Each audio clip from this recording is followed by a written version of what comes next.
70% dari 48 dana pensiun di bawah payung BUMN berstatus tidak sehat. Bukan sekedar karena imbal hasil yang tidak maksimal, Menteri BUMN Erick Thohir bilang bahwa dana pensiun sakit ini karena tindak kejahatan. Ini dia statementnya. Ya, Erick Thohir bilang bahwa ini sangat mengecewakan pegawai BUMN yang telah bekerja puluhan tahun, masa tuanya dirampok oleh pengelola yang biadab. Inilah ungkapan kekecewaan Erick Thohir. Cerita kekecewaan dana pensiun bukanlah hal baru. Anda ingat Asabri? Menurut Erick, ya modus kejahatannya ini 11-12. Indikasi masalah yang menjangkiti 34 dana pensiun BUMN ditemukan setelah terbongkarnya penyelewengan pengelolaan dana oleh Asuransi Jiwasraya dan PT Asuransi Angkatan Bersenjata Republik Indonesia alias Asabri. Kami coba angkat lagi permasalahannya dari institusi berpayung hukum BUMN yang mengelola dana pensiun. Kita lihat ini kira-kira berdasarkan skema tahunannya ya. Di 2012 ya hingga 2019 ada namanya penyelewengan Asabri ya. Tentu kita ingat kerugian negara yang ditimbulkan sampai dengan 22 triliun rupiah.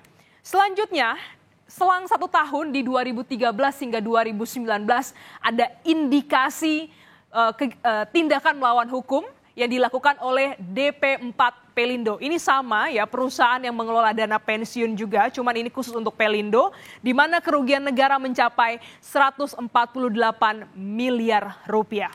Erick mengaku curiga akan kemungkinan penyelewengan dana serupa yang menjangkiti tubuh pensiunan BUMN sehingga dilakukan audit pada 4 dana pensiun yakni PT Eksploitasi dan Industri Hutan atau Inhutani, PT Angkasa Pura I, PT Raja Wali Nusantara Indonesia, dan PT Perkebunan Nusantara atau PTPN.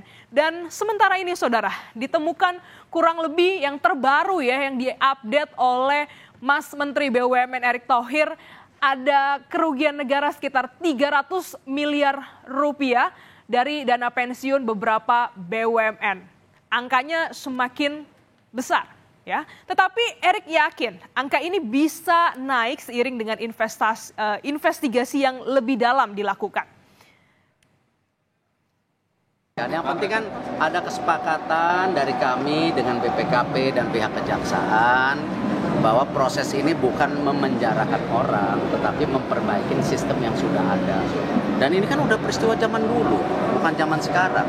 Tetapi kalau tadi dana pensiunnya tidak diperbaiki ketika BUMN ini, ya hari yang ini luar biasa, profitnya naik dari 13 ke 124, 125 triliun, terus dividen negara ke 80, tiba-tiba di kemudian hari ya pegawai BUMN-nya semuanya sengsara, berdosa nggak? Nah itulah kenapa dana pensiun kita perbaikin sama ketika kita memperbaiki dana pensiun Asabri, pensiunan TNI Polri yang udah ya terdepan menjaga negara ini waktu pensiun tidak ada. Saudara, 4 dana pensiun diperiksa laporan keuangannya. Pertanyaan Kompas TV untuk Mas Menteri, ada yang namanya Taspen. Apakah pengelolaan dana pensiunnya cukup bersih? Tidak termasukkah dalam yang harus lebih transparan juga dalam pengelolaannya? Dan tentu kapan laporan keuangan Taspen dibuka? Semoga ada penjelasan tentang Taspen ini. Balik lagi mengacu kepada pernyataan Erick Thohir tadi, tujuan akhir upaya menggandeng Kejaksaan Agung dan juga BPKP dalam mengaudit dana pensiun BUMN adalah untuk memperbaiki sistem yang sudah terlanjur salah.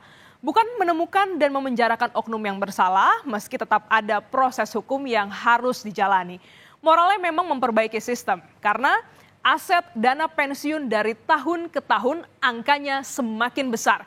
Kami tampilkan datanya untuk Anda selama 5 tahun terakhir 2018 hingga 2022. Grafiknya naik terus ya dan angkanya juga semakin fantastis, semakin besar. Di 2018 ada 271,1 triliun rupiah. 2019 293 triliun, 2020 316 triliun. 2021 329 triliun dan 2022 348,8 triliun rupiah. Jangan sampai ya perampok intelek ini membawa kabur dana pensiun yang dikumpulkan pekerja selama bertahun-tahun.